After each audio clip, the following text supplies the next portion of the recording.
नमस्कार दोस्तों, हम बात करने वाले हैं धरती के अंदर गड़े खजाने के बारे में। दोस्तों, आप लोगों ने जरूर सुना होगा जो राजा महाराजाओं के जो प्राचीन महल हुआ करते थे, जो आज खंडर बन चुके हैं, वहाँ पर कहीं ना कहीं सोना, चांदी, हीरे, जवाहरात, बेशकीमती रत्न आज भी उस जगह पर दबे हुए हैं। और समय समय पर जब खुदाइयाँ होती हैं तब ये चीज़ें मिलती रहती हैं। तो आज हम इसी पर चर्चा करेंगे। और जो पुराने समय में जो खजाना दबाया जाता था, जैसे कि पुराने महलों में, पुराने खंडरों में तथा पुरानी जगहों पर या तालाब किनारे या फिर किसी पीपल के पेड़ के नीचे या फिर दोस्तों किसी पुराने पेड़ के नीचे दबाया करते थे उस समय में। तो आज हम जो है इन सभी चर्चा पर बात करेंगे और लोगों को जो है किस प्रकार से ये खजाना मिलता था और इस खजाने की क्या है सच्चाई। और तो और हम आपको ये भी बताएंगे कि इस खजाने को कैसे बिना मंत्र के प्राप्त किया जा सकता है। जी हाँ दोस्तों, कुछ खजाने ऐसे होते हैं जिनको मंत्र शक्ति से प्राप्त किया जाता है, क्योंकि दोस्तों उसमें जीव आ जाता है, अर्थात वो मायाधारी हो जाता है और उसको प्राप्त नहीं किया जा सकता इतना आसानी से। लेकिन दोस्तों, जो ऐसे खजाने हैं जिसको हम आसानी से प्राप्त कर सकते हैं, उनके बारे में भी हम बताएंगे। लेकिन दोस्तों, अगर आपने हमारी वीडियो को लाइक नहीं किया तो पहले वीडियो लाइक कर लें, चैनल को सब्सक्राइब कर लें और घंटी जरूर दबा लें ऐसे वीडियो पाने के लिए, क्योंकि दोस्तों हम अपने चैनल के माध्यम से इसी तरह की जानकारी लाते रहते हैं। तो आप सभी से अनुरोध है, हमारे चैनल को सब्सक्राइब कर लीजिए और घंटी जरूर दबा लीजिए और इसको जो है दूसरे के साथ शेयर भी करिए ताकि वो भी इस जानकारी का लाभ उठा सके। दोस्तों, ऐसे भी किस्से देखे हैं कि किसी ने पुराना मकान खरीदा और उसे बनवाना शुरू किया। भाग्य कहें या परिश्रम, वह अपने व्यवसाय में अमीर हो गया।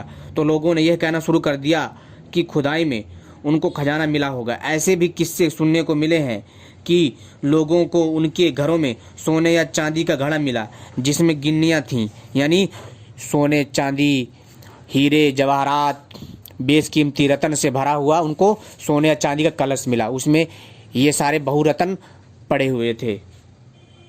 दोस्तों, आज भी अफ्रीका के जंगलों में लोग सोने और खजाने की खोज में जाते हैं। दोस्तों, अफ्रीका ही नहीं, भारत के, जी हाँ दोस्तों, भारत के जंगलों में जहाँ पर पुरानी जगह हैं, और अफ्रीका हो, भारत हो या फिर दोस्तों कोई अन्य देश हो, आज भी दोस्तों ऐसी मान्यताएं हैं और ऐसी कहानियाँ भी सुनने को मिलती हैं कि लोग आज भी ऐसी जगहों पर जो है सोने की और खजाने की तलाश में जाते हैं। आज भी धरती के अंदर दबी पड़ी कई प्राचीन सभ्यताएं हैं और उनके खजाने आज भी धरती के विभिन्न इलाकों में बेशुमार धन और दौलत दबी पड़ी है। जी हाँ दोस्तों, आपने सोचा होगा कि बहुत सारी प्राचीन सभ्यताएं थी पहले इस पूरी दुनिया में, भारत हो या विश्व के किसी भी कोने में हो, लेकिन दोस्तों आज भी जो है बहुत सारी ऐसी अकूत संपत्ति दबी पड़ी है जो कि दोस्तों लोगों के पहुंच से बाहर है, जिसे ढूंढने के लिए लोग ना मालूम क्या क्या उपाय कर रहे हैं। रातों रात करोड़पति बनने के लिए कुछ लोग इसी रास्ते को अपनाते हैं। कहते हैं कि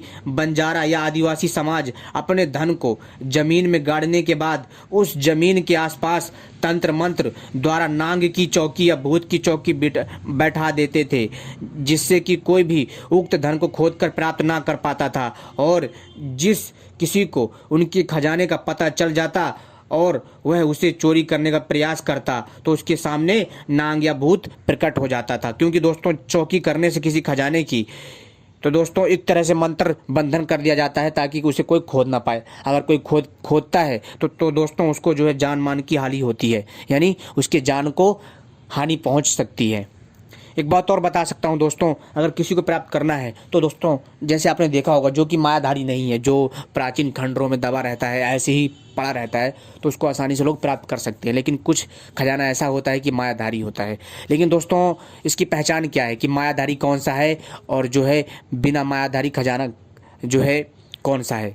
तो दोस्तों जिस खजाने को आप किसी खंडर में या फिर कहीं पर भी किसी तालाब के किनारे, कहीं तालाब में या कहीं पर भी आपको पुराना खजाना मिलता है, अगर आप उसको घर में लेकर के आते हैं और आपके घर में सब कुछ ठीक रहता है तो समझ जाइए वो खजाना मायाधारी नहीं है, वो खजाना आप अच्छे से इस्तेमाल कर सकते हैं। लेकिन जब भी खजाना प्राप्त करें उस खजाने में से कुछ हिस्सा दान जरूर करें, पशु पक्षियों को तथा किसी गरीब महिलाओं को, गरीब लोगों को दान करें, और जो पशु पक्षी हैं उनके लिए जो भोजन का प्रबंध होता है वो करें, उनके लिए खाने पीने का सामान जो है बंटवाएं, और जो जो गरीब कन्याएं होती हैं उनके शादी में पैसा लगाएं। इस तरह से आप जो है करके जो है उस खजाने का जो है सही उपयोग कर सकते हैं, और जो बाकी खजाना बचे अपना प्रयोग कर लीजिए। और जो मायाधारी होता है, जब आप उसको अपने घर पे लेकर आओगे ना दोस्तों, आपके घर में तरह तरह की घटनाएं होती हैं। जी हाँ दोस्तों, तो समझ जाइए कि ये सब खजाने की वजह से हो रहा है। तो आप उस खजाने को जहाँ से लेकर आए हैं वहीं पर रख दीजिएगा, सारी समस्याएं ठीक हो जाएंगी। ठीक है दोस्तों, क्योंकि पता नहीं कैसा खजाना हो और उसकी कैसी आत्मा रक्षा कर रही हो, तो इस चीज़ का विशेष ध्यान रखें। ठीक है, तो दोस्तों उम्मीद करता हूँ आपको यह जानकारी पसंद आई होगी। अगर आपकी फिर भी कोई सवाल है तो आप हमसे कमेंट करके पूछ सकते हैं, क्योंकि दोस्तों हम अपने चैनल के माध्यम से इसी तरह की जानकारी लाते रहते हैं। आपने हमारी वीडियो देखी, आपका बहुत